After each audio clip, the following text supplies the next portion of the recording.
welcome to our third installment of the Ithaca College Alumni Interview Series. I am joined by my lovely co-host Lindsay Cherin, and today we have the pleasure of interviewing Ms. Cherisse Williams. Cherisse received her Master's of Music from IC in 2015, and since then she has performed roles such as Nanetta and Falstaff at the Midwest Institute of Opera and Gretel with the company Once Upon an Opera. How are you today, Cherisse? I'm well, thank you. Thank you so much for having me. We're so excited to have you. So, the first question I have for you is, can you tell us a little bit more about the business you run with your sister, the Sparkle Twins? Yes, so the Sparkle Twins started in 2017. The reason why it was called the Sparkle Twins is because we started off making custom-made Swarovski crystal shoes. How that started was for my bachelor's commencement, we weren't allowed to decorate our caps. So I said I really wanted to bling down the aisle, and there were these like $3,000 shoes that I really wanted, but I did not have $3,000. So I did the research and I decided to make them myself, and they were a big hit, and everyone kept asking, oh my God, where you got your shoes? Even at Ithaca, I wore them to my master's recital and my master's hooding ceremony. And so at that point, I was like, you know what, maybe I should just start making them and selling them, and maybe people would buy them. And people did. And then in 27, so that started in about 2016 after I graduated from IC. And then in 2017, my sister and I, we started mouth masks.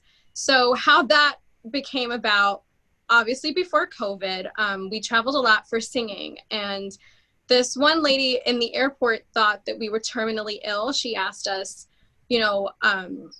what stage we are. So in our minds, we're thinking, oh, what stage are you singing on? No, she really meant what stage cancer. And we're like, oh my God, no, we're not terminally ill. We're opera singers.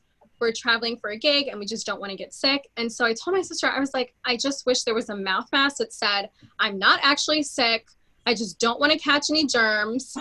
And so that's how that started. And we have like 7 different sayings. One is vocal rest, because we were tired of going to rehearsals. And let's just say if I was on vocal rest, if the conductor forgets that I'm on vocal rest and they're pointing and I'm like, no, I'm not singing today. So I figured if it was on a mouth mask, clearly you can see I'm on vocal rest. I love that. Yeah. I just ordered myself one of your masks. Oh, thank you. You're so sweet. I got the one that said, I'm an opera singer. No, I won't sing for you. And I'm Yes, that was the one that was inspired by the plane lady, because we're telling her we're opera singers. She's like, oh, can you sing for me? And I'm like, no. Oh my God, I need that. I need to wear that to like every party I go to. Yes. Oh my gosh.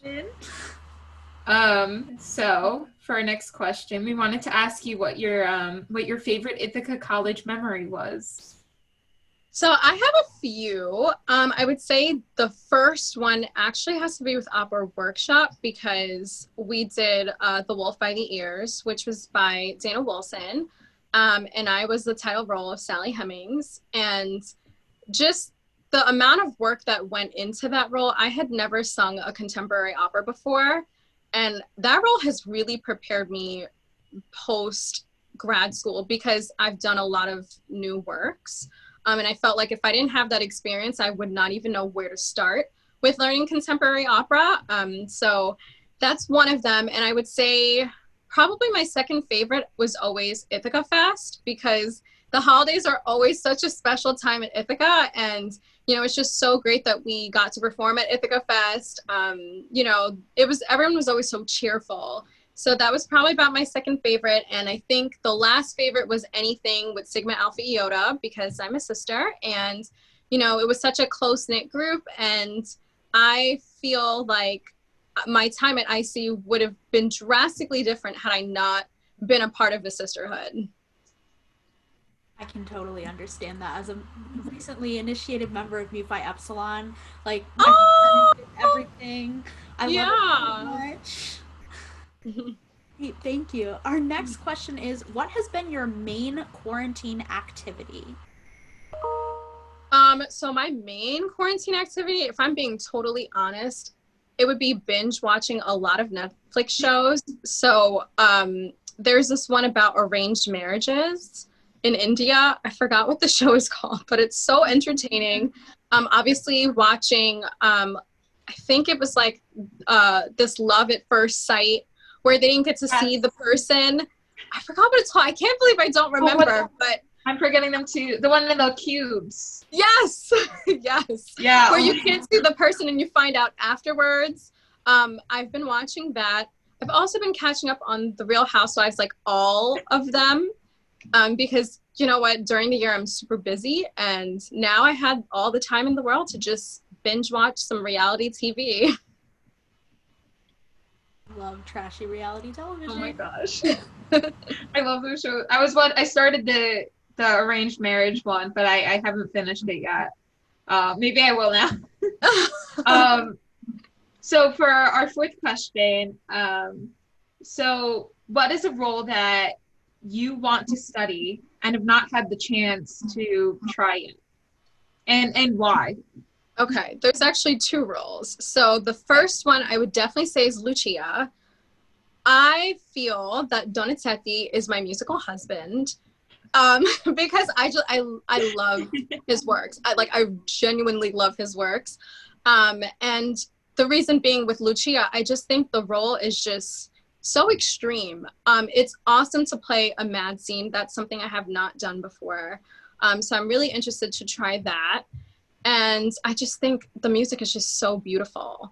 The second role, I would definitely sing Violetta in Traviata because, first of all, she's a courtesan. And I know people have their qualms about that, but at the productions that I've seen lately, she's just fabulous. And there's this one particular production where she's kind of like a showgirl in a way, and I thought that was pretty cool.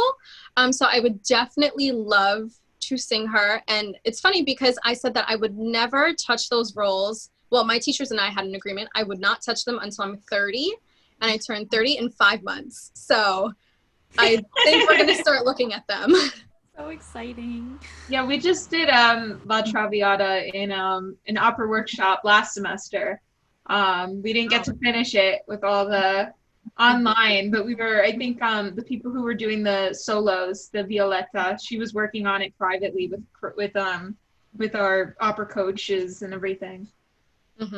Yeah, it's a big thing. And honestly, the arias that she has, they're not similar to each other. I feel like they're three different styles in the voice. And so I felt that the voice needed to be very mature in order to sing such a big role like that.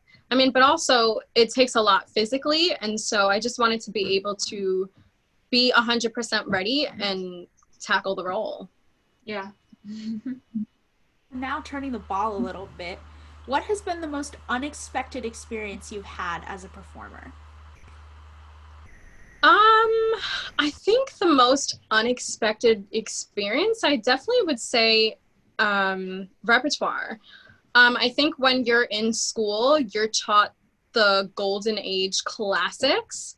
And I think that now that opera's moving in such a Hollywood, type environment, where a lot of new works are really appearing. And like I said, had I not had that experience at IC, learning a contemporary opera, I would have been very lost because almost every major young artist program, there's always a portion for contemporary opera. So I would definitely say that is something that was unexpected. And I also think something that's unexpected with opera is, we all know it's hard. It's a very hard industry, but I think no one's ever fully prepared for how hard it can really be, in the sense of you can be working all the time one day and then something like COVID happens and all your gigs are canceled. So that's definitely something very unexpected, I would say.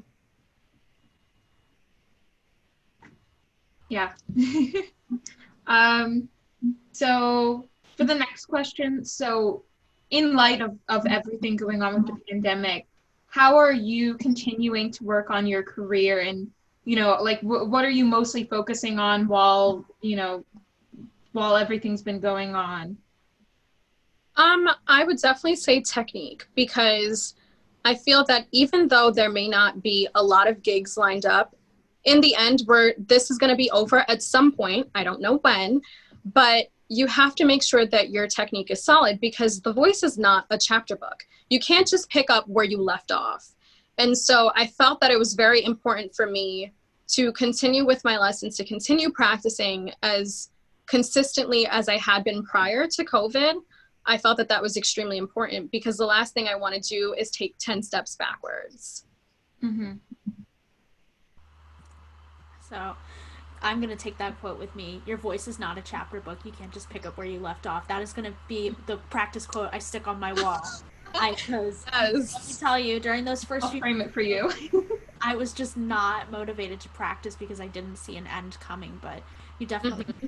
I mean, I think it's also important to note that, you know, taking a break is okay too. However, don't take a long extended period of time because you feel as if, oh, well, there's nothing coming up, so I don't have anything to work for. There's always something to work towards. And so that has basically been my mindset because I've been asked to do plenty of virtual performances and virtual choirs. And I thought to myself, I cannot have quarantine voice, so I have to get it together. Thank you. Our final question for you is, what advice would you like to give young artists who are considering this career path? I would say the advice that I would give to young artists is that it is okay to be multifaceted. It is okay to define your version of success. As we know, opera is a very fickle industry, and it is some of the most challenging yet rewarding careers that are out there. And I think that if people can look at my experience in the sense of, you know, I'm not just an opera singer. And when I do go on my opera gigs, I'm that much more grateful for them because I know what it took to get there, but also the fact that I don't feel that I am stuck just only singing opera because, as we know, especially given in this pandemic, I think we've all learned that you can't just only sing opera, especially to sustain your life. I love opera and I'm not going to give up on it. Anything that I do, whether it is finding a job that correlates to my career, which is my business and me being a preschool teacher, full-time actually, it's all the things that I do to still continue singing. And I feel like I've used those experiences in my performances. It just gives you a wider perspective, and also your wallets are happy too. That's something they don't really tell you in school about the payment of opera, because as a young artist, it's not the most lucrative sometimes. Yep, I can speak to not happy wallet. Well, thank you so much for coming to talk with us today, Cherisse. It was an absolute pleasure getting to know you and hearing a little bit more about your story. Thank you so much for having me. Yeah, of course. It was great to meet you. Yeah, it's great to meet you both.